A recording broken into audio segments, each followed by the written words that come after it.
Iman Santoso PhD, kami persilahkan. Tafadhol, mangga. Bismillahirrahmanirrahim. Assalamualaikum warahmatullahi wabarakatuh. Waalaikumsalam warahmatullahi wabarakatuh. Selamat siang Bapak Ibu semua ya. Terima kasih banyak ya sudah meluangkan waktunya ya, di mana Bapak Ibu saat ini masih berkegiatan, tapi masih sempat meluangkan waktunya untuk belajar bersama-sama dengan kita ya. Semoga ya amal ibadahnya ya dibalas dengan barokah ilmu dari yang atas ya. Amin ya. Amin.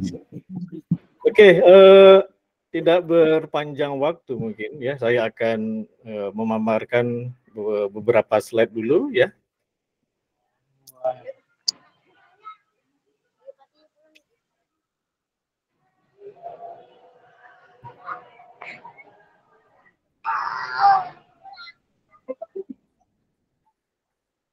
Sudah kelihatan Bapak Ibu? Sudah Ya, Pak. sudah kelihatan. Kelihatan.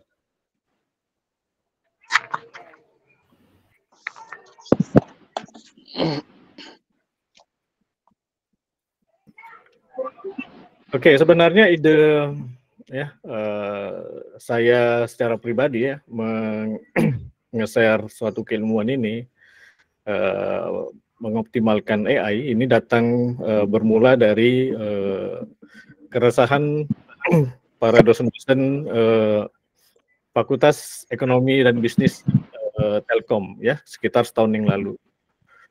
Setahun yang lalu itu dilontarkan beberapa masukan ya ke dalam grup mengenai suatu teknologi yang katanya, ini masih katanya ya, karena kita belum tahu ya, bisa menyamai dengan manusia ya, bisa menyamai dengan manusia ya. Mulai sejak itu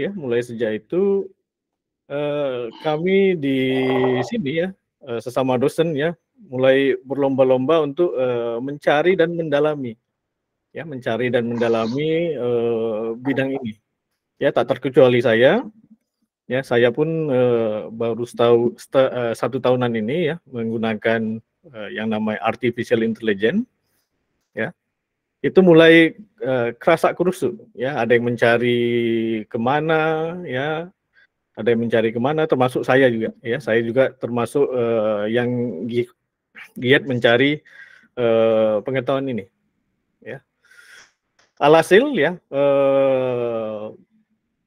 pencarian ini ya membuahkan suatu titik terang ya, di mana saya harus bertapa gitu ya, istilahnya bertapa ya beberapa bulan ya untuk menemukan AI yang tepat ya, artinya ada satu AI ya yang sangat tepat yang bisa Bapak Ibu pakai di dalam penulisan artikel jurnal ilmiah. Ya.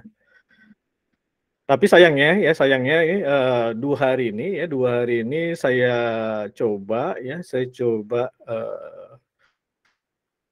hari ini, pagi tadi sama pagi kemarin itu masih bermasalah ya. Tapi tak apa-apa ya. Bapak Ibu akan saya beritahukan ya.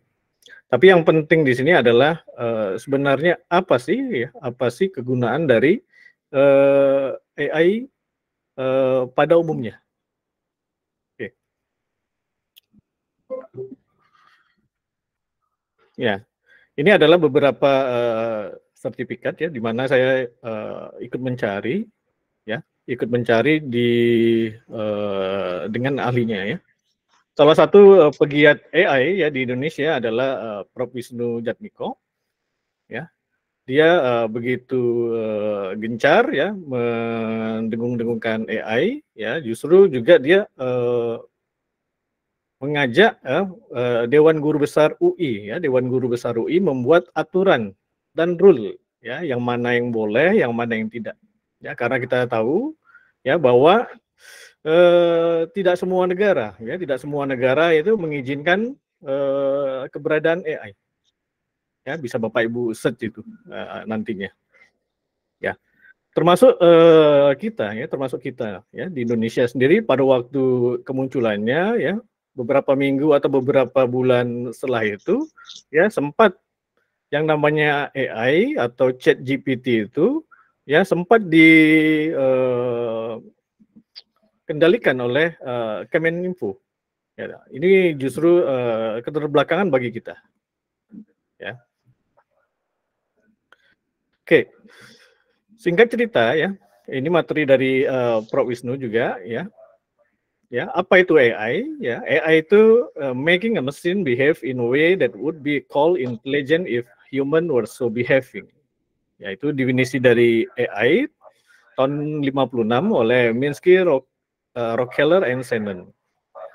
Kemudian sebelumnya ya di tahun 51 ya mereka mendefinisikan sebagai imitation game. Ya, sebagai game yang menyerupai ya test if a computer can successfully pretend to be a human in dialogue ya via screen and keyboard.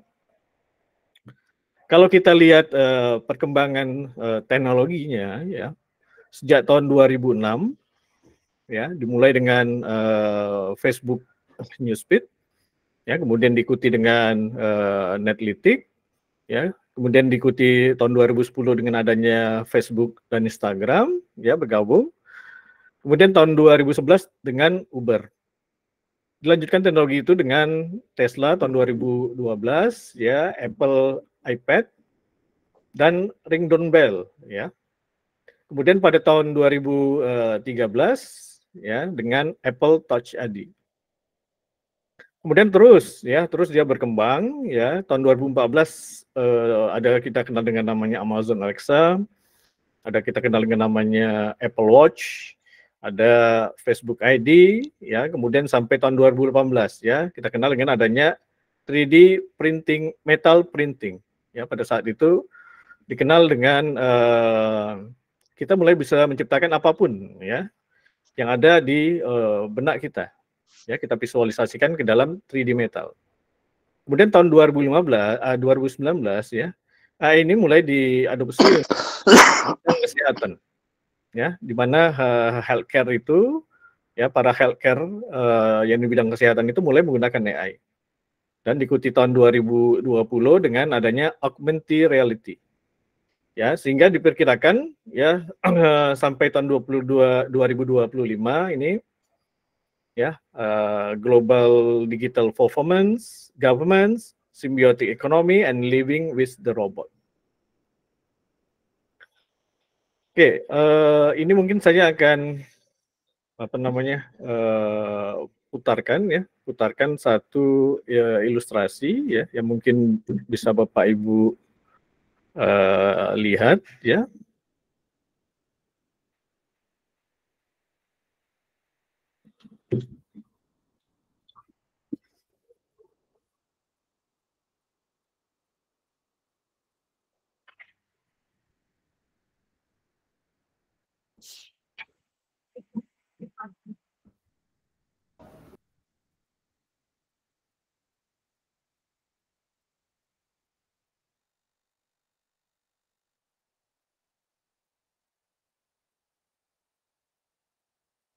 Ya, kedengaran suaranya Bapak Ibu ya? Ya, oh ya kedengaran tapi ya sudah mulai muncul Pak.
Oke.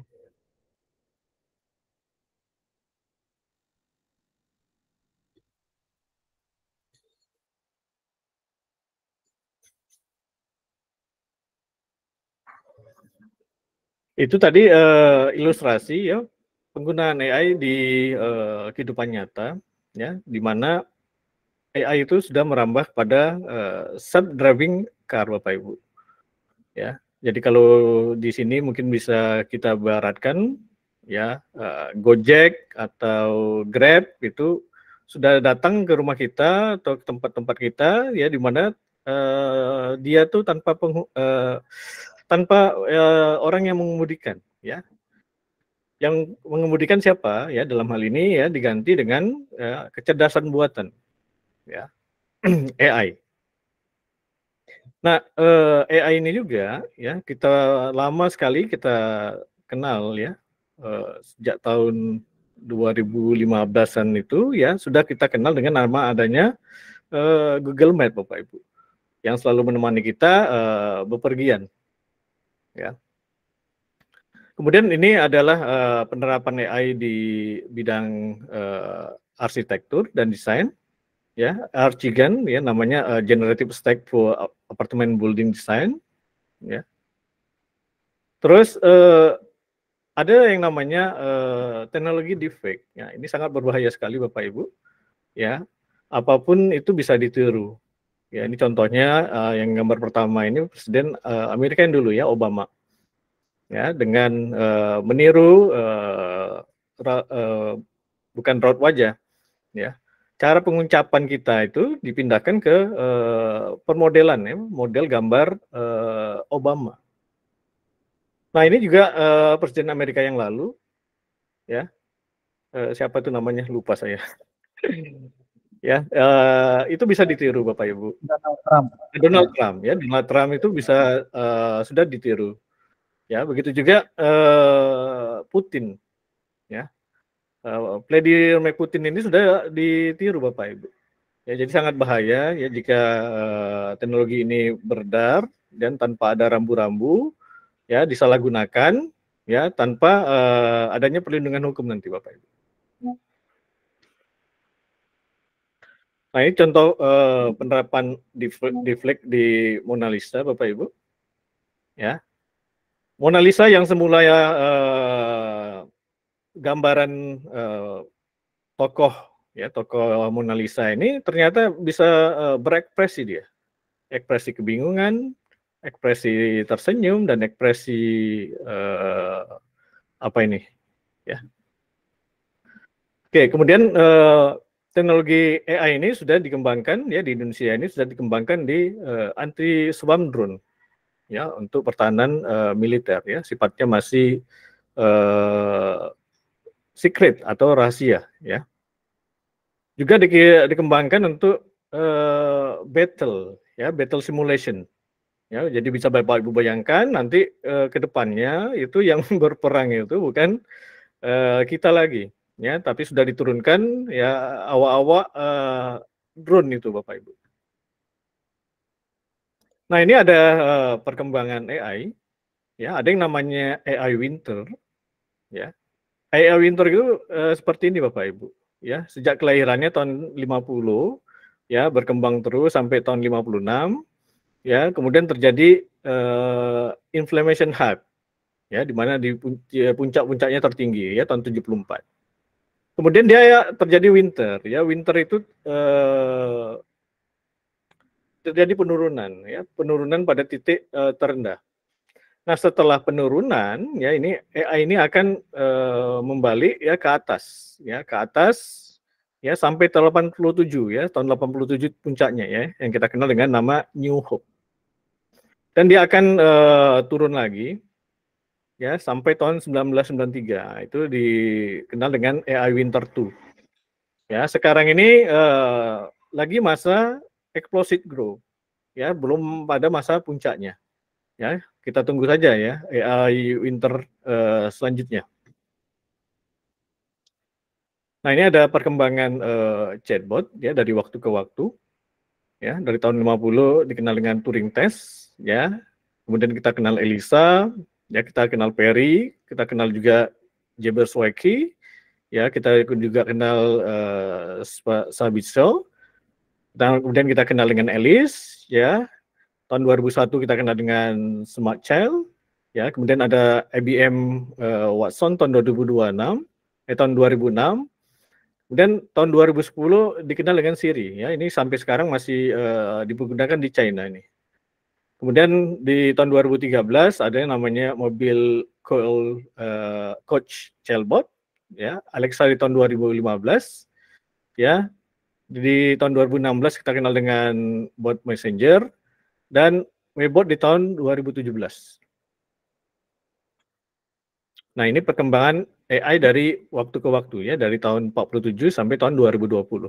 Ya, bisa Bapak Ibu lihat, ya, dari waktu ke waktu, ya, sampai dia bertransformasi menjadi ChatGPT-4, ya. Yang terbaru sekarang adalah ChatGPT-4. Nah, ini juga gambaran sekilasnya. Nah, ini ada yang dinamakan dengan ChatGPT Service. Ya, bisa Bapak Ibu baca, ya, untuk language generation, question and answering, text completion, language translation, summarization.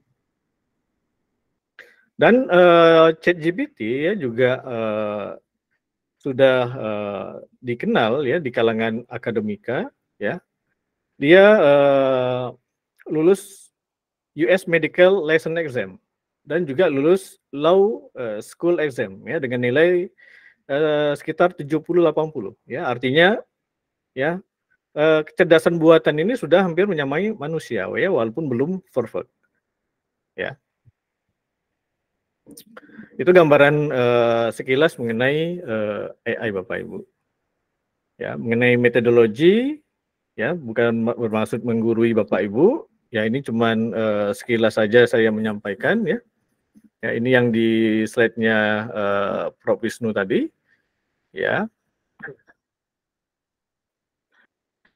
Oke, yang paling penting, ya, yang paling penting bagi Bapak Ibu sekalian adalah disclaimer mengenai etika.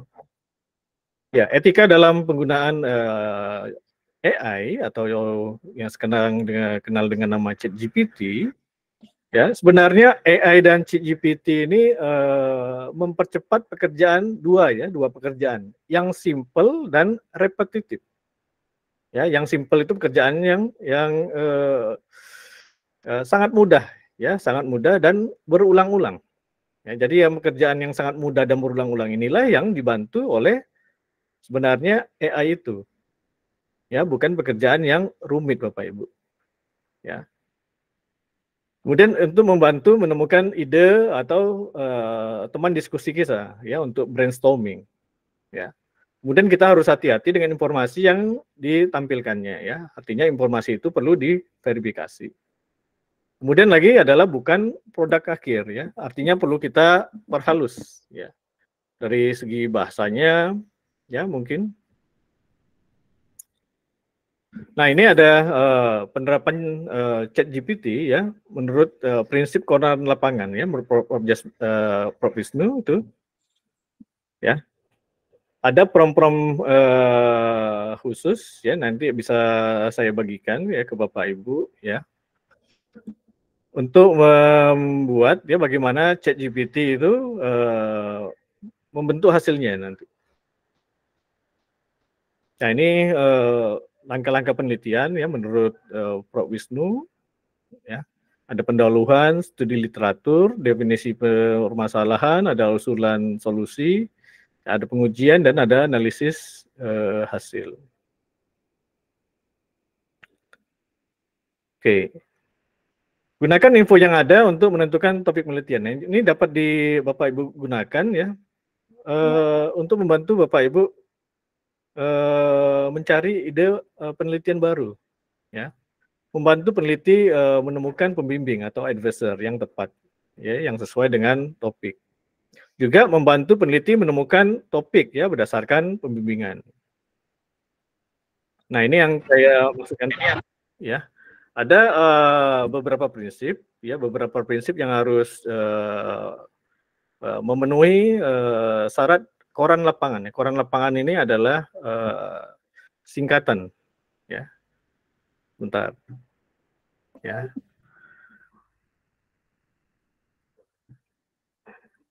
Oke.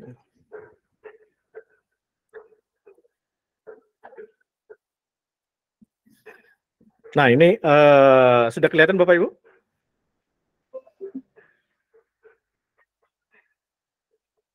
Sudah kelihatan? Ada Pak Robert. Sudah kelihatan. Ya, koran lapangan itu adalah kepanjangan dari konteks, ya. Konteks itu harus kita sediakan, ya. Kemudian peran, ya, larangan, ya, larangan yang harus dihindari oleh ChatGPT. Kemudian panjang, ya. Kemudian ada tambahan. Jadi kalau prinsip ini sudah kita terapkan, ya, di berbagai pencarian kita, ya, insya Allah, ya, akan tepat pencarian yang akan dilakukan oleh misalnya ChatGPT ini. Ya, konteks, ya. Konteks kita masukkan seperti ini, ya. Anda adalah sebagai seorang peneliti, ya, di bidang, ya, misalnya manajemen sumber daya manusia atau SDM. Anda diminta untuk menyusun tabel state of art yang menggambarkan perkembangan terkini dalam penelitian kompetensi key workers. Tabel ini akan digunakan sebagai referensi, ya, untuk presentasi Anda dalam konferensi ilmiah terdekat. Itu konteksnya. Kemudian ada peran, ya, peran sebagai peneliti, ya, tugas Anda adalah menyusun tabel, ya, yang mendokumentasikan penelitian-penelitian terkini, ya, di bidang, ya, bidang apa kita masukkan, ya, kompetensi key workers, ya, yang berasal dari jurnal internasional yang bereputasi. Ya, tabel ini harus mencakup, ya, judul penelitian, tahun penelitian, nama peneliti, institusi, nama jurnal publikasi, nama ranking jurnal publikasi, ya, metode atau pendekatan yang digunakan, ya, temuan utama dari masing-masing penelitian, kelebihan dan kekurangan penelitian, serta link referensi yang dapat diakses. Ya, kemudian ada larangan yang harus kita ChatGPT hindari, ya. Harap hindari menyertakan penelitian yang tidak relevan, ya, dengan bidang kompetensi key workers, ya. Pastikan semua informasi yang disertakan dalam tabel adalah akurat, ya, dan sesuai dengan perkembangan terbaru dalam industri. Kemudian panjang, ya. Buatlah tabel yang mencakup setidaknya 10 penelitian terkini di bidang kompetensi key workers, ya. Setiap entry dalam tabel harus dijelaskan secara singkat dalam 1 atau 2 kalimat. Yang terakhir adalah larangan. Larangan berisi, ya, Anda dapat menyertakan referensi atau sumber-sumber terpercaya yang mendukung, ya, setiap penelitian dalam tabel. Juga cantumkan tren atau temuan umum yang mungkin dapat ditarik dapat ditarik dari hasil penelitian tersebut. Oke, saya lanjutkan lagi, ya.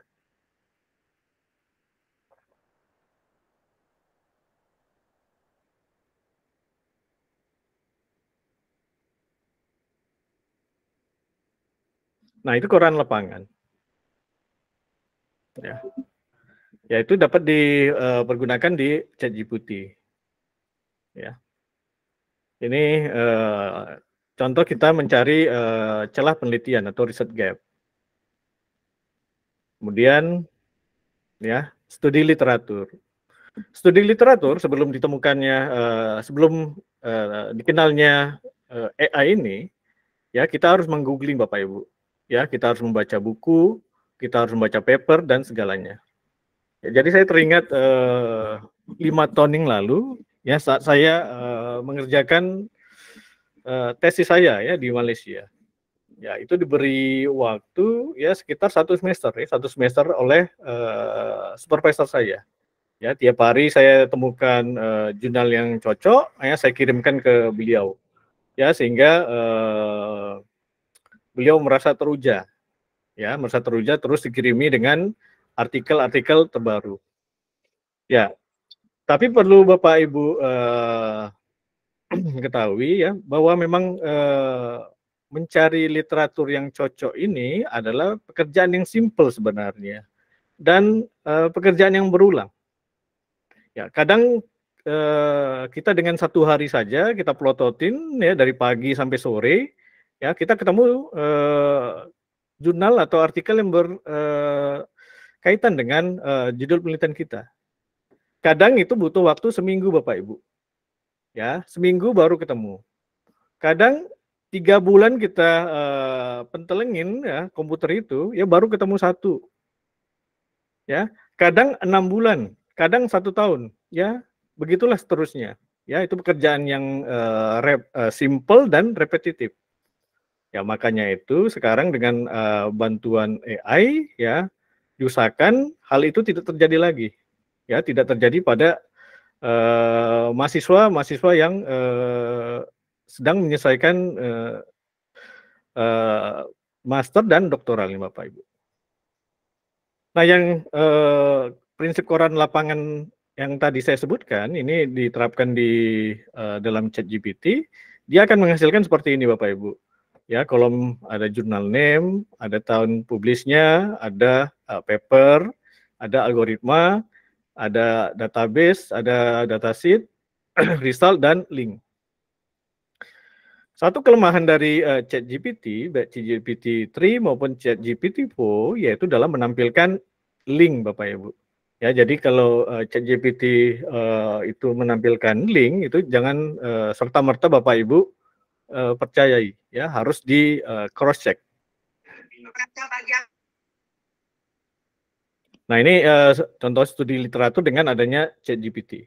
Ya, Pak Wisnu men-type ya prompt-nya, ya, my research topic is object tracking. Can you give me the 5 key publication that I should be read? Ya, tampilkan dia.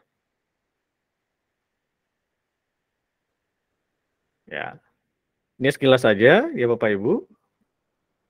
Ya. Sampai pengujian mungkin pengujian metode, ya, sampai evaluasi.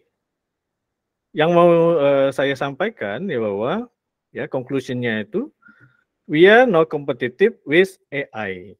Ya, it's not a man versus machine. It's man with machine versus man without. Data and intuition are like horse and rider, and you don't try to outrun a horse, you ride it. Ya, itu menurut Pedro Domingos, ya, profesor dari Computer Science Engineering di University Washington. Sekian dulu Bapak Ibu, ya mungkin ada pertanyaan. Saya kembalikan ke moderator mungkin. Ya, terima kasih Pak Teguh Iman Santoso ya. Luar biasa sekali tadi Ibu dan Bapak sekalian, ya singkat padat tapi bikin penasaran gitu ya. Mulai dari tadi tentang ini kayaknya baru setengah langkah ini ya. Baru setengah langkah sehingga kemudian saya pikir wah ini harus banyak yang nanya nih ya.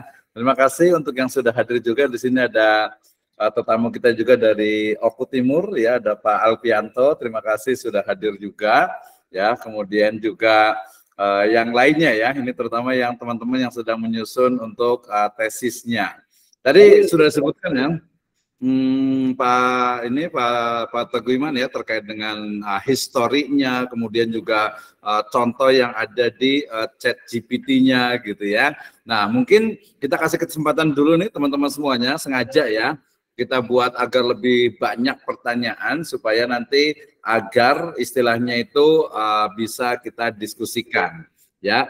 Cukup banyak, wah ini kita kasih kesempatan kepada Prof. Wahyu Eko Prasetyanto. Ini marganya sama dengan saya, Misno dengan Santoso juga ya, pakai O nih. Silakan Prof. Wahyu, kita bisa diskusi nih.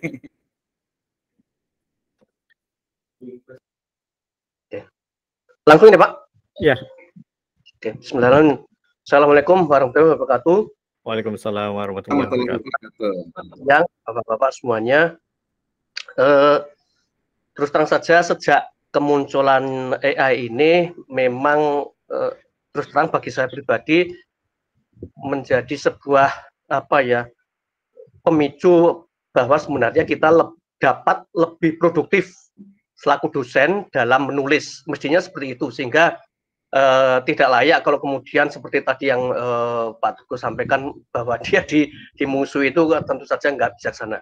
Nah, langsung saja pada pertanyaan praktisnya Pak Teguh, apa yang kita butuhkan kan sesungguhnya adalah bagaimana prompt praktis dari menulis artikel itu. Sebab ada sih kemarin ikut di beberapa tempat itu ada yang hanya menulis, hanya dia mengatakan cukup dengan satu prompt. Jadi kayaknya impossible deh. Sebab saya juga nyoba beberapa kali nyoba juga nggak mungkin bikin artikel kok 1 kali prompt jadi itu kan. Bikin background saja kita perlu strategi untuk beberapa prompt. Mungkin itu Pak Teguh yang terutama bagi saya pribadi, clue bagaimana prompt yang betul-betul precise sehingga mulai dari awal sampai akhir itu bagaimana. Mungkin itu Pak Teguh, terima kasih. Assalamualaikum warahmatullahi wabarakatuh. Waalaikumsalam warahmatullahi wabarakatuh. Silakan Pak Teguh langsung, ini langsung ke jantungnya ini ya. Silakan Pak Teguh. Begini Pak Wahyu ya, saya juga sebenarnya merasa kurang puas ya, berguru dengan Prof. Wisnu Jatmiko, ya, di mana dia hanya memberikan 1-2 prompt ya, yang bisa kita bilang 1-2 prompt. Kemudian ada lanjutannya ya, di workshop lanjutannya itu 1 hari full, itu hanya menampilkan ya prompt-prompt yang bisa kita gunakan kalau kita menggunakan plugin berbayar. Ya, semenjak dari itu ya saya sebagai peserta yang pada waktu ikut merasa lemas ya, artinya ketinggalan tidak mampu mengikuti gerak langkah Prof. Eko. Ya artinya sudahlah itu berlalu ya. Artinya yang tertinggal dari workshopnya Prof. Eko itu ya adalah yang prompt yang tadi saya bagikan, yaitu prompt untuk mencari untuk membuat literatur review. Ya, literatur review sampai ke tahap-tahapnya semua 10 macam jurnal itu ya tersusun rapi. Namun demikian ya AI terutama ChatGPT ya masih terbatas kepada link yang disediakannya. Walaupun ya ChatGPT itu sudah connect dengan internet ya hasilnya masih ngawur. Ya, terus terang masih ngawur. Ya. Hal inilah yang membuat ya saya dan beberapa orang teman ya terutama mencari dan mencari ya akhirnya ketemu ya satu demi satu ya, minimal ini ada berapa AI ya, saya share aja sini.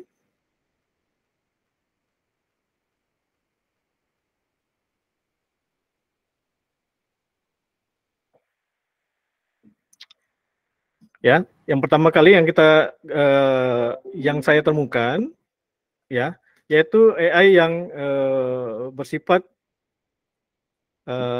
semi otomatis, Bapak Ibu. Ya, semi otomatis artinya, ya AI ini butuh bantuan dari kita, ya, butuh bantuan dari kita untuk masukkan input, yaitu namanya AI Perplexity, ya, Perplexity AI. Ya, AI ini sebenarnya AI berbayar, ya, tetapi ada versi trialnya, Bapak Ibu. Ya, yang kedua ya, yang sangat powerful itu, yang diakui dunia, ya, yaitu Site AI. Ya, Site AI ini ternyata mampu mencarikan,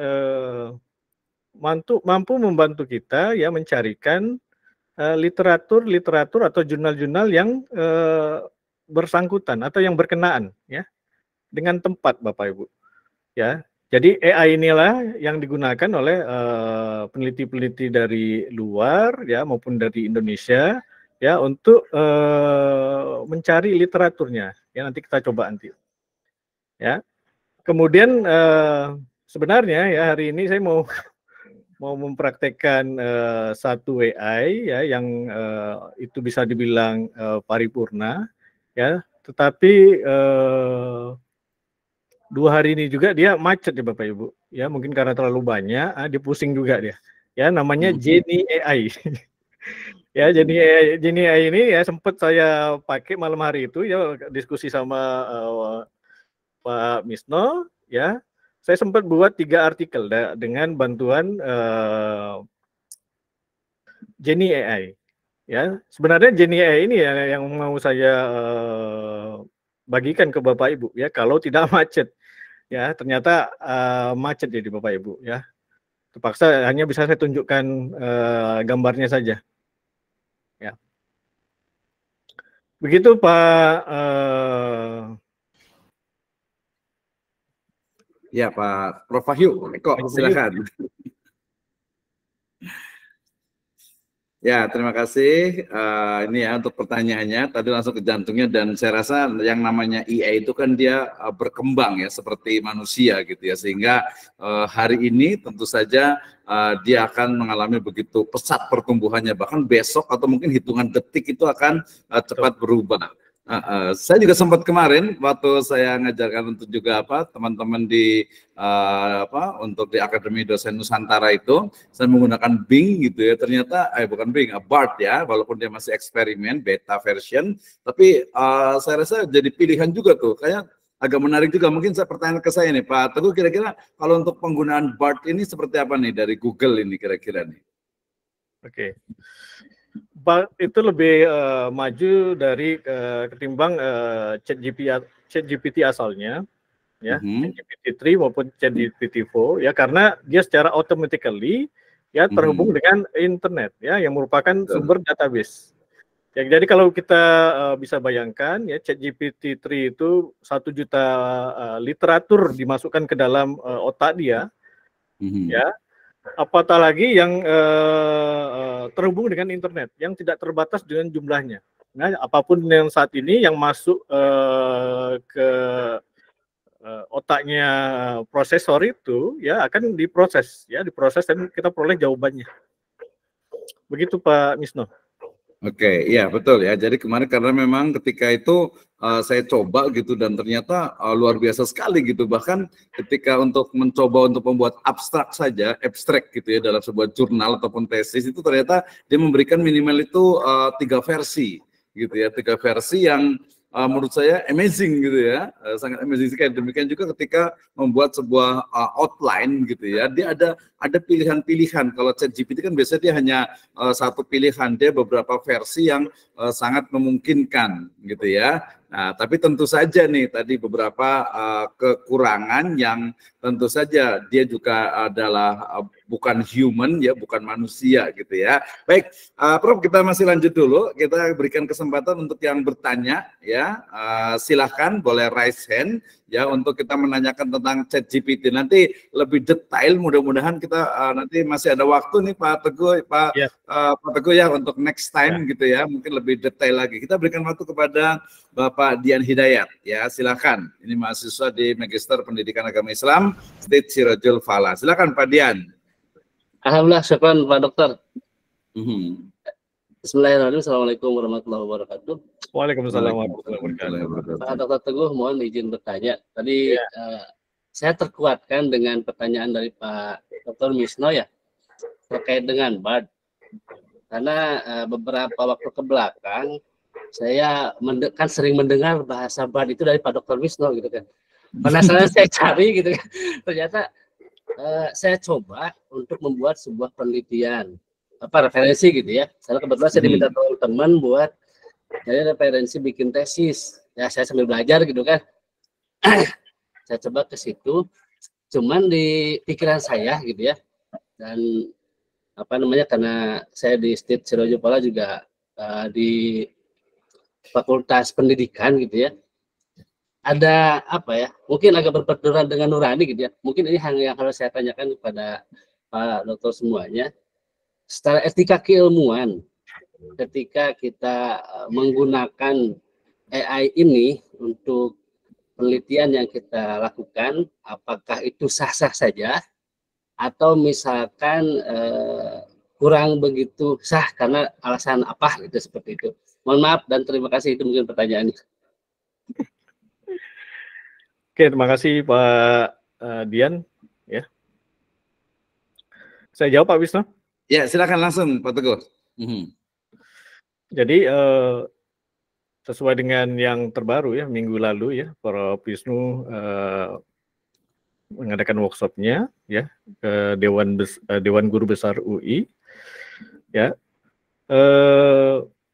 Ternyata ada challenging ya, di mana kita kalau menggunakan artificial intelligence ya, di mana kalau cara yang pertama tadi ya, kita mencari satu referensi saja ya, kita bisa membaca buku, kita bisa googling berhari-hari, berbulan-bulan, bahkan bertahun-tahun baru dapat literatur yang tepat. Ya, itu namanya butuh proses ya. Tapi ingat ya, proses itu tidak mengingkari hasilnya ya. Ada proses, itu ada hasilnya.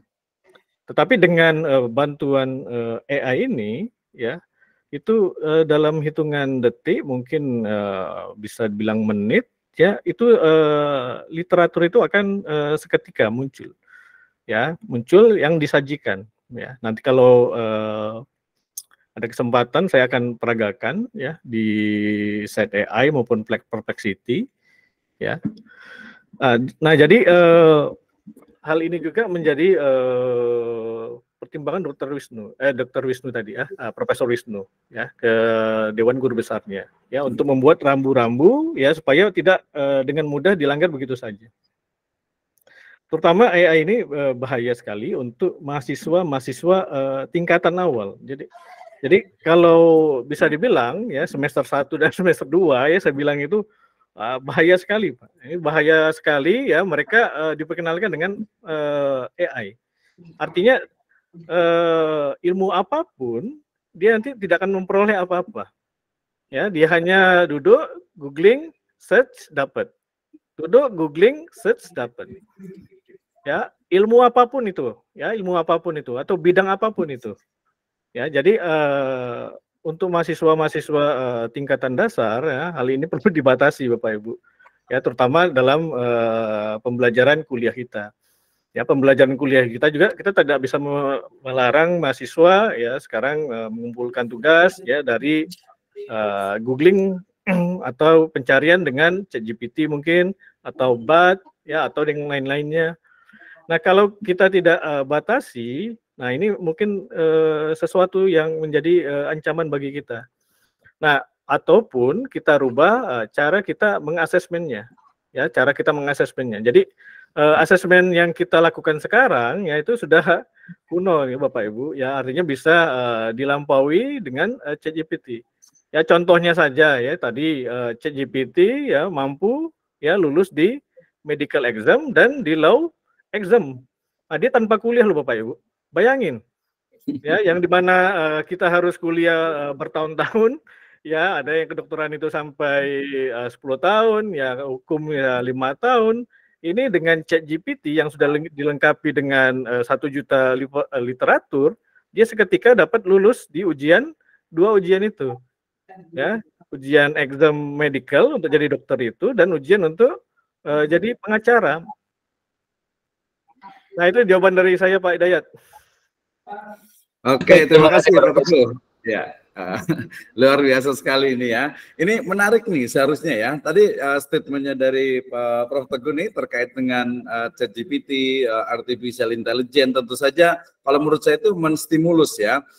Kalau saya sendiri, mungkin kami sendiri kebetulan di Islamic University ya, di Universitas Islam gitu ya, baik itu Sekolah Tinggi Ilmu Tarbiyah ataupun juga Sekolah Tinggi Agama Islam, Institut Agama Islam, dan juga Universitas Islam. Tentu saja ini menjadi bukan ancaman, kalau menurut saya justru menjadi satu ya challenging ya, sesuatu yang justru menstimulus kita untuk, saya baca beberapa ini sudah ada ChatGPT syariah itu, ChatGPT Islam gitu ya. Jadi semua nanti ilmu itu ada, sebenarnya bukan ChatGPT ya, itu hanya etimologi saja. Jadi ada satu AI yang dia tuh bisa menjawab semua jawaban Islam, termasuk ilmu waris ya, semuanya syariah semuanya itu, karena apalagi itu dia baku ya. Tadi ada pengulangannya, itu saya rasa itu sangat mungkin sekali. Nah, tadi proses betul sih memang tetap saja ada human touch-nya itu selalu ada gitu ya. Tapi saya sendiri juga sudah mengenalkan juga untuk anak-anak S1 sendiri di degree juga mereka sudah terbiasa, tapi ada berarti kita harus menemukan satu ilmu baru, yaitu mungkin kita sebut dengan filsafat digital, bukan baru sih ya, sudah banyak gitu ya, filsafat digital, atau mungkin juga filsafat GPT itu sendiri, GPT, filsafat AI. Jadi sebenarnya bagaimana sih kita itu bisa menyikapi AI itu, dan itu kita ajarkan kepada anak-anak, tentu saja kepada mahasiswa, bahwa ini loh, ketika saya selalu mengatakan begini, mohon maaf agak sedikit kontroversi nih, ketika mengatakan bahwasanya kata siapa AI itu tidak punya Tuhan, mereka punya Tuhan, mereka punya agama. Ya, jadi mereka tuh punya agama juga, sehingga kemudian ini lebih bahaya. Kalau tadi Pak Teguh menyebutkan sangat berbahaya untuk istilahnya itu untuk anak-anak istilahnya itu semester 1 ya di tingkat awal, maka sangat berbahaya ketika itu bertanya tentang agama. Gitu ya. Kenapa? Karena saya berkali-kali saya coba gitu ya. Selalu dia menyatakan tapi bukan berarti ya AI itu dia tanpa Tuhan. Ya, penciptanya yang buatnya itu adalah manusia yang mereka juga punya dalam tanda petik itu agama. Ini tantangan baru kami Pak Teguh nih ya di Universitas Islam, di mana karena sebagian besar itu ada kajiannya normatif gitu ya, teks naratif dan juga mungkin revival gitu ya, sehingga mau tidak mau itu juga banyak mereka yang bertanya di situ. Ada beberapa yang benar, tapi dalam konteks beberapa itu mereka ya, misalnya saya ChatGPT selalu menyebutkan bahwa kami adalah AI, sehingga kami tidak boleh berpihak kepada salah satu agama misalnya. Ya lebih kurangnya seperti itu gitu ya. Padahal yakin dong, kita kan we are Muslim gitu ya. Nah ini lain, walaupun menurut saya ini penting, isu-isu penting menurut saya dalam kajian di Universitas Islam. Kembali ke tadi, jadi filsafat digital atau filsafat AI sepertinya menjadi sebuah kajian baru nih untuk memberikan pemahaman terhadap mahasiswa bagaimana sebenarnya AI itu sendiri. Makin ramai nih Pak Teguh nih. Kita undang yang lain juga dulu nih. Saya masih banyak sekali pertanyaan terkait dengan AI, terutama nanti dari sisi teknisnya dalam artikel, karena kita kasih kesempatan dulu nih sambil menunggu yang raise hand. Silahkan yang mau raise hand ya, yang mau bertanya silahkan angkat tangannya. Sambil saya mau bertanya ini Pak Teguh. Jadi selalu ada yang mengatakan, sebenarnya saya itu tidak setuju gitu ya, ketika mengatakan bahwasanya AI itu tidak bisa dijadikan referensi. Ya, AI itu dia tidak bisa sampai kepada detail satu referensi atau satu citasi dari sebuah jurnal. Ya, padahal kalau menurut saya pribadi bahwa sama juga ketika kita membaca buku, kemudian kita menggunakan AI, selama referensinya itu dia memang bisa dipertanggungjawabkan, why not? Ya, kenapa tidak? Ya, tapi itu pendapat saya Pak Teguh nih. Nah, kira-kira kalau menurut Pak Teguh gimana nih? Jadi penggunaan AI specifically untuk tesis, disertasi, dan juga jurnal ilmiah, terutama mungkin juga ada tipsnya nih untuk cari referensinya di mana sih? Ini benar nggak sih dari buku ini atau dari textbook ini atau mungkin dari jurnal ini? Silakan Pak Teguh sambil menunggu yang lain. Oke. Tadi di awal sudah saya sebutkan ya. Jadi ada Perplexity, ada Set AI, ada ya, yang paling canggih itu adalah Genie AI. Ya, kalau Perplexity dan Set AI itu hanya membantu kita beri masukan, dia kasih jawaban. Ya, kita cari masukan apa, ya dia beri jawaban. Tetapi kalau di Genie AI ini cukup fantastis Bapak Ibu. Bapak Ibu cuman tinggal klik yes atau no saja.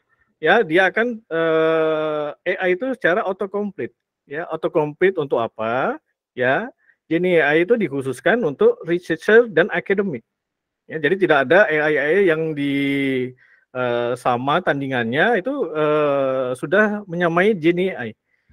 Ya. Saya justru khawatir itu kenapa servernya problem 2 hari ini, ya mungkin sudah ada yang mulai menyamai ya kemampuan dengan Genie AI Bapak Ibu. Ya, ini kita tunggu saja ya, kita tunggu beberapa hari ini atau beberapa waktu ini ya, kita lihat ya apakah sudah ada yang menandingi Genie AI. Jadi untuk Bapak Ibu sekalian pahami, ya, Genie AI ini merupakan AI autocomplete sebenarnya dia. Ya, dia melengkapi tulisan kita. Ya, kita cukup memberikan satu topik bahasan, ya. Terus kita bisa perintahkan dia untuk membuat outline. Ataupun kita kosongkan outline-nya kita tulis sendiri. Ya, apa yang mau kita buat, ya, sesuai dengan template sama jurnal itu. Dan kita cukup meletakkan di bawah, kursornya di bawah judul yang kita sebutkan. Maka dia akan menulis sendiri. Ya, menulis sendiri, ya, dia berhenti, kemudian ditanya ke kita, apakah setuju apa tidak. Kayak kalau setuju kita accept saja. Ya, kalau tidak setuju kita kita minta dia cari lagi, ya, cari yang lebih sesuai. Ya, begitulah prosesnya. Begitu Pak Misno. Ya, terima kasih ya. Jadi ke depan bisa jadi kita hanya tinggal mungkin sudah tersambung dengan ini ya, otak kita gitu ya, sehingga nggak perlu ngomong lagi nih. Tapi saya rasa tadi betul. Jadi ada teknik sama seperti sekarang sebelum kita ke Pak Tato ya. Jadi ada teknik di mana memang mahasiswa gitu ya, atau mungkin ya secara umum itu memang menguasai dari ya mungkin bidangnya, kemudian juga dia memahami setiap teori-teorinya, kemudian setelah itu baru menggunakan AI itu sendiri gitu ya. Misalnya tadi dalam konteks misalnya education misalnya, Islamic education misalnya, ketika dia menganalisis, ketika dia ingin membuat sebuah teori baru gitu ya, menemukan sebuah novelty baru, otomatis kan dia harus menguasai itu ya, sehingga ya membacanya itu tetap ada, kemudian juga paraphrase-nya dalam konteks yang sifatnya itu sendiri itu juga ada, sehingga kemudian ya AI ini saya sangat dalam artian itu sangat open sekali, ketika mungkin ke depan bisa jadi gitu ya, bisa jadi itu memang bukan menggantikan, tetapi peran manusia itu tetap ada juga gitu ya. Oke, kita berikan waktu kepada Pak Tato Sugio Pranoto ya, ini senior saya di banking nih. Silakan Pak Tato. Terima kasih Pak. Assalamualaikum warahmatullahi wabarakatuh. Waalaikumsalam warahmatullahi wabarakatuh. Saya senang sekali ini kumpul sama para akademisi, para pendidik, ya kan. Saya menggunakan AI ini udah agak cukup lama. Saya melihat bahwa ini adalah hanya tool saja. Kita tidak perlu membesar-besarkan, ya kan. Satu contoh adalah dulu ketika saya belajar statistik tahun 70-an, maka saya belajar semua teori matematika. Ya kan? Kalau kita nggak bisa menggunakan matriks, mengalihkan matrik, menambahkan matrik, maka kita tidak akan pernah bisa menghitung regresi. Ya kan? Nah, sekarang anak-anak sekarang nggak ada yang bisa itu. Karena sudah ada SPSS, sudah ada tools-tools yang untuk membuat itu. Jadi artinya bagaimana kita menyikapi ini. Jadi saya ingin coba memesan sama para pendidik ini, mungkin kita harus merubah pola pendidikan kita. Ya kan? Saya tetap berprinsip seperti dasarnya awal bahwa etika adalah satu hal yang harus diutamakan. Ya kan? Apalagi kita sebagai umat yang beragama, jadi kita menetapkan bahwa yang pertama tadi karena bicara Tuhan, ya kita akidahnya. Akidahnya kita harus tegak. Ya kan, jangan-jangan gara-gara ChatGPT akidah kita digoyang-goyang gitu kan. Nah, ini nggak boleh. Nah, ini harus diberikan fondasi di awal pendidikan, mungkin di awal prasekolah sampai ke perguruan tinggi. Sehingga ketika dia ada di perguruan tinggi, akidahnya tidak goyang dengan model apapun ke depannya. Itu yang pertama. kemudian syariahnya. Ya kan, syariahnya juga kita harus lurus, kita harus memahami syariah-syariah, mana yang boleh dan mana tidak boleh. Yang ketiganya adalah tentang akidah, yaitu etika itu. Ya kan? Nah, jadi saya juga, anak saya kebetulan juga sedang nyusun skripsi. Saya sarankan untuk menggunakan AI itu, tapi bukan semata-mata menjiplak apa yang dihasilkan AI itu. Dia tetap harus membuat perbandingan dengan AI yang lain, dia harus baca literasi yang lain, sehingga dia bisa menghasilkan suatu karya yang original. Jadi AI itu alat bantu. Itu menurut saya, Pak. Ini sekedar komentar aja, Pak Dr. Misno. Terima kasih. Oke, terima kasih Pak Senior nih ya, luar biasa sekali nih. Ini kalau saya biasanya menyebut beliau itu generasi baby boomer akhir, milenial awal ini ya, sehingga sangat luar biasa kontribusinya. Tapi ya termasuk ya tadi ya sudah terbiasa menggunakan dan open.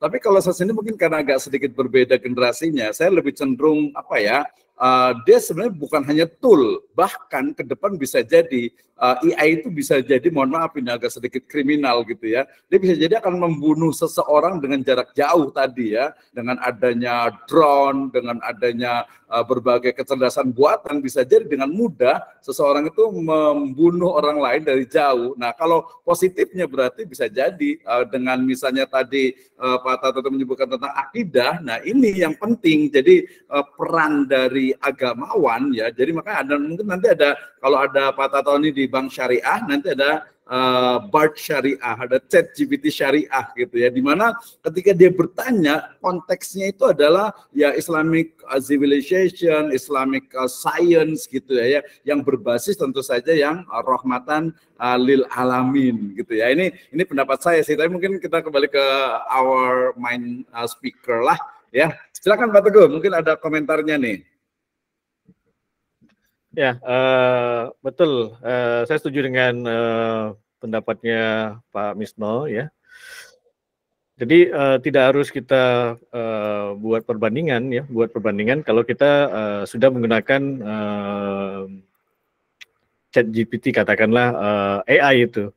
Ya, yang paling penting itu adalah dasar ya, dasar ide ya. Kemudian adalah analisa ya yang tidak bisa dibuatkan oleh ChatGPT. Ya, ChatGPT hanya untuk membantu menempel kiri kanan yang masih bolong-bolong saja.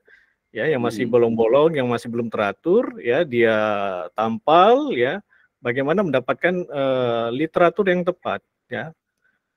Ya, di depan sudah saya sebutkan bahwa sebenarnya ChatGPT ini ya membantu pekerjaan yang simple dan repetitif. Itu saja sebenarnya. Ya, pekerjaan yang simple dan repetitif ini akan menjadi sesuatu yang blunder bagi kita. Ya, kita harus melototin monitor itu selama 6 bulan. Nah, itu kan tidak mungkin Bapak Ibu.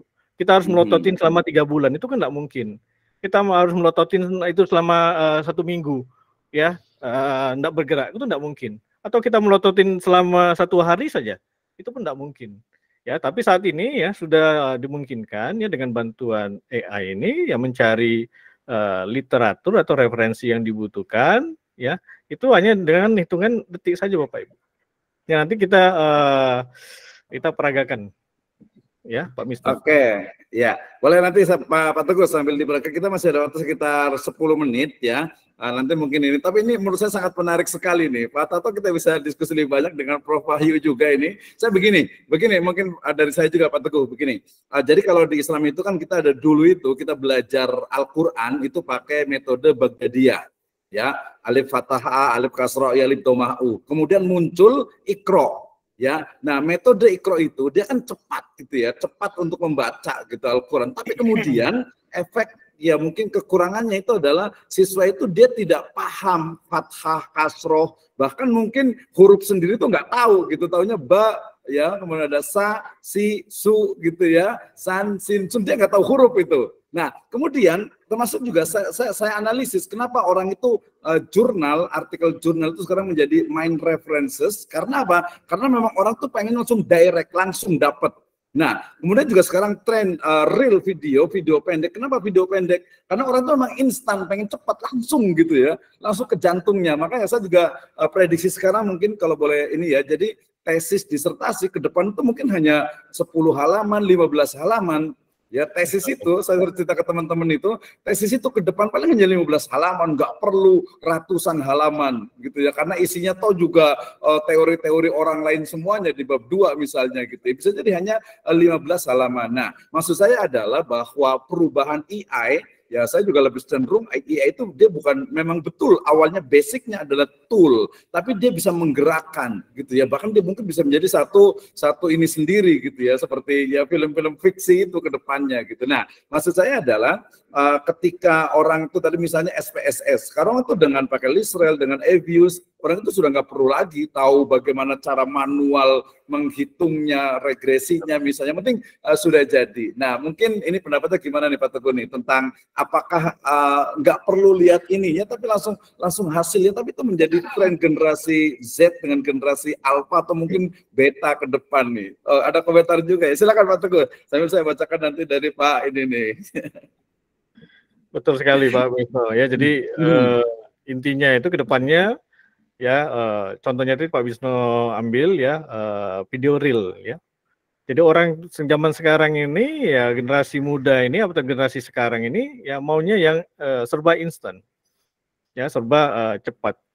Ya, serba cepat itu apa alat yang dibutuhkan ya? Itu programmer itu menciptakan program-program ya yang semuanya ada basis otaknya ya. Otaknya adalah AI ini atau ChatGPT ini.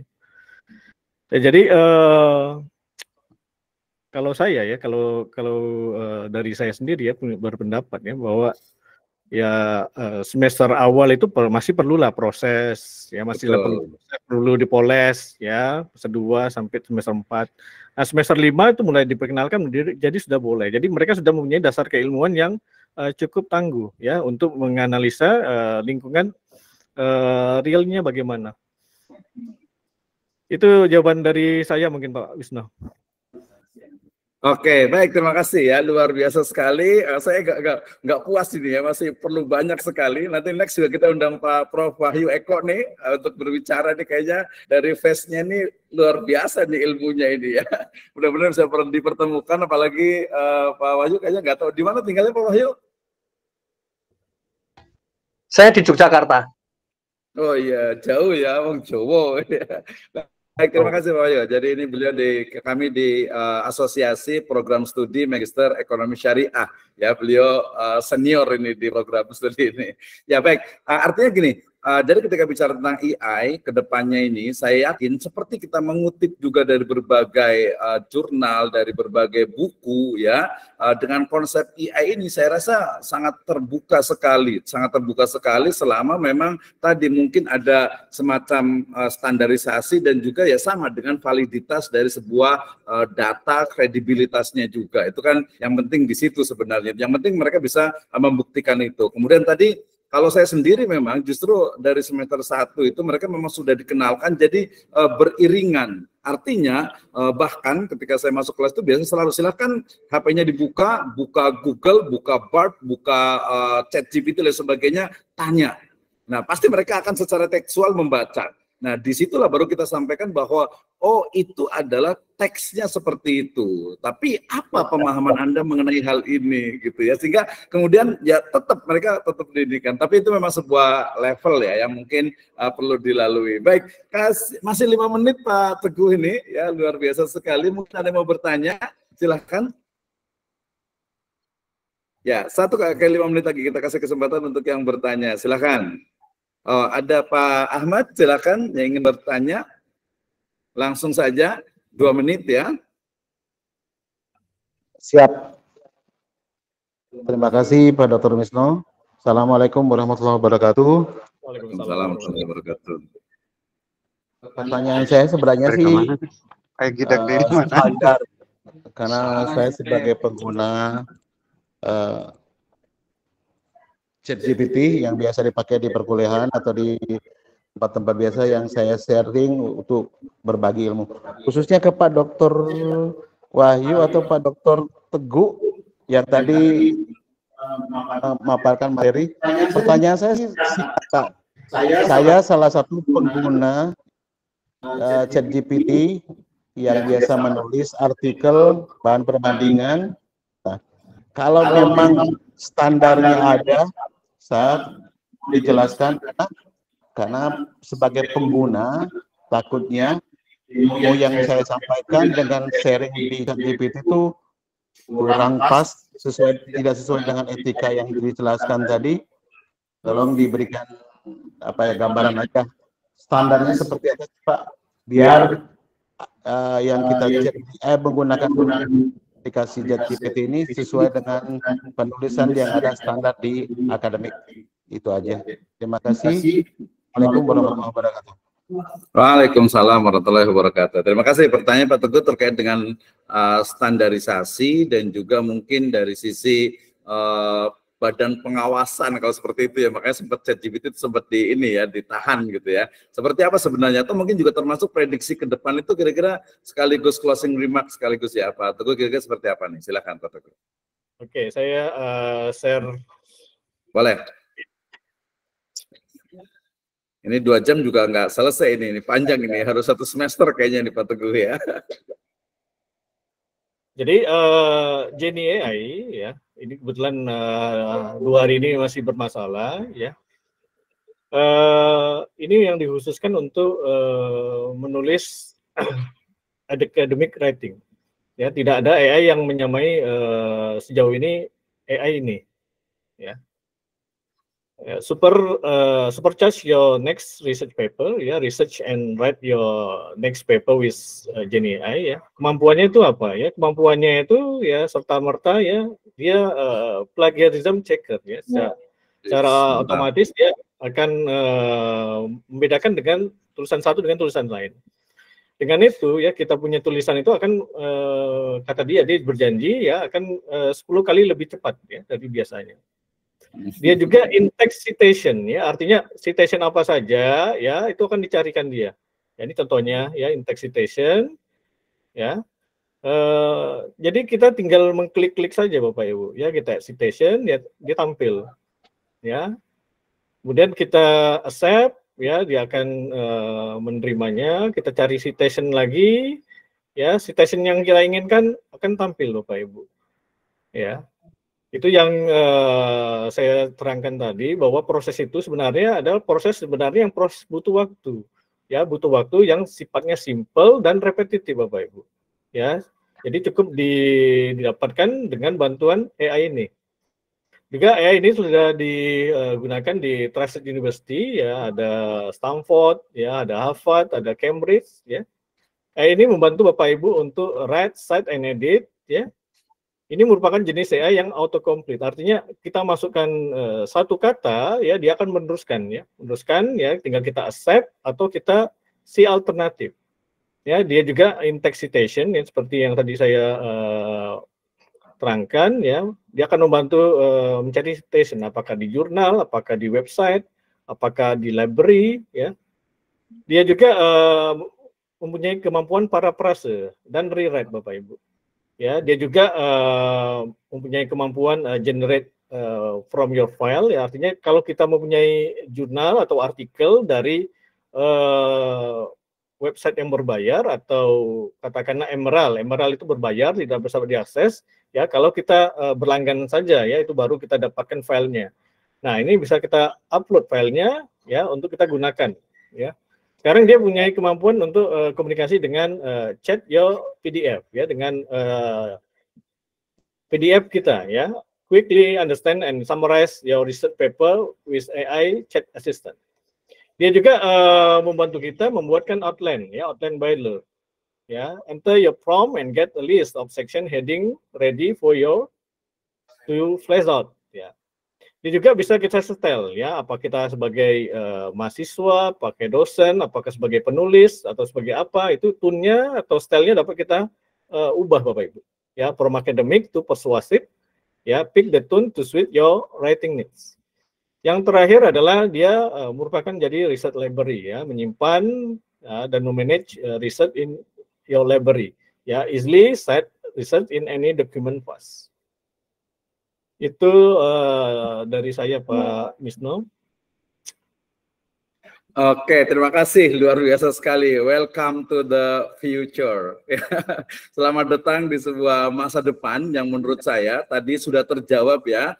Pasti saya yakin tidak puas ini dan tidak puas dan pengen penasaran nih. Nanti mudah-mudahan Pak Teguh siap ya untuk next time kita buat program lagi yang lebih mungkin spesifik ya, terutama tadi menggunakan Genie AI. Jadi ini juga terjawab bagi teman-teman semuanya, terutama mahasiswa di program Magister Pendidikan Agama Islam State Sirajul Falah, terkait dengan gimana Pak ChatGPT kan nggak bisa ada referensinya, Bard juga nggak ada, kalau saya di Bard ada juga gitu ya. Nah, kita sudah menemukan ada Genie AI yang bisa, termasuk juga ada beberapa yang lain juga yang berbayar, itu dia lebih pro, tentu saya lebih profesional gitu ya. Artinya bahwa ya memudahkan, dan ini adalah eranya gitu ya. Jadi kalau ada yang dulu masih ingat sekali awal-awal itu beberapa profesor itu, guru besar masih menolak misalnya untuk referensi yang sifatnya digital.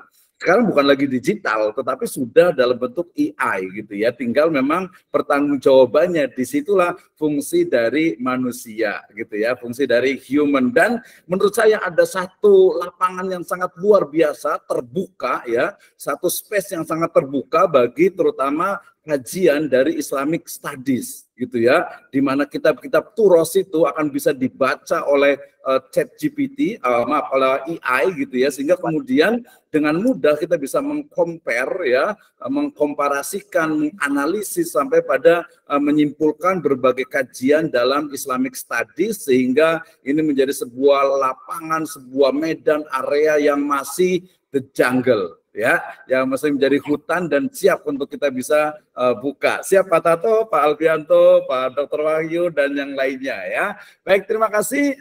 Tadi sudah sekaligus closing remark, dan saya yakin tidak puas dan pasti ingin, insya Allah kita akan laksanakan kembali ya untuk kegiatan bagaimana how to write your book with or using artificial intelligence ya, baik dengan Gen AI ataupun juga AI yang lainnya, dan ini menjadi sebuah tantangan sekaligus luar biasa. Bisa jadi orang yang mungkin kemampuannya biasa bisa jadi lebih, tapi dengan analisisnya tetap saja manusia membutuhkan untuk bisa menganalisisnya. Jangan khawatir juga dengan datangnya, dengan adanya AI, dengan segala teknologi yang ada, karena kita adalah manusia, kita adalah khalifatullah fil ard ya, penanggung jawab, pengayom dan juga pelaksana di muka bumi ini, sehingga Allah Subhanahu wa taala insyaallah taala akan senantiasa menjaga, memberkahi dan memberikan kepada kita hidayah ya, yang sifatnya itu bisa menjadikan Islam rahmatan lil alamin dan tentu saja bermanfaat untuk semesta. Sekali lagi saya ucapkan terima kasih, jazakallah khairan, hatur nuhun kepada Bapak Teguh Iman Santoso PhD dan juga yang lainnya ya. Insya Allah kita akan jumpa lagi di pertemuan yang lainnya. Don't miss it. Saya kembalikan kepada MC kita Bapak Rendra Fakhrul Razi MPA. Silakan. Baik, Masya Allah, Alhamdulillah. Insya Allah luar biasa ya apa yang disampaikan tadi oleh Bapak Teguh Iman Santoso PhD, dan juga panduan dari Bapak Dr. Misno, luar biasa bagi peserta podcast kita kali ini. Masya Allah, bisa menghubungi kami dari kami nanti untuk mungkin mendapatkan sertifikat gitu ya, sertifikat kehadiran maupun pertanyaan-pertanyaan lebih lanjut mengenai podcast kita kali ini ya. Mungkin ada selanjutnya, nah kita akan buat forum yang lain yang mungkin akan membantu mahasiswa kemudian peneliti untuk melanjutkan penelitiannya. Demikian Pusmesifa dan juga LPPPM STIT Sirajul Falah, Masya Allah sudah memberikan banyak hal manfaat bagi kita semua. Kita akhiri sama-sama podcast kita pada kesempatan siang hari ini dengan membaca hamdalah.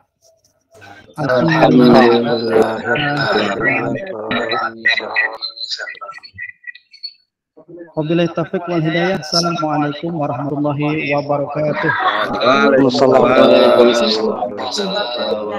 Terima kasih Mas Teguh. Luar biasa sekali ini. Sama-sama. Ditunggu waktu berikutnya, insya Allah. Ya, terima kasih juga untuk yang lainnya. Sudah hadir seperti ya. See you next program. Insya Allah. Oke,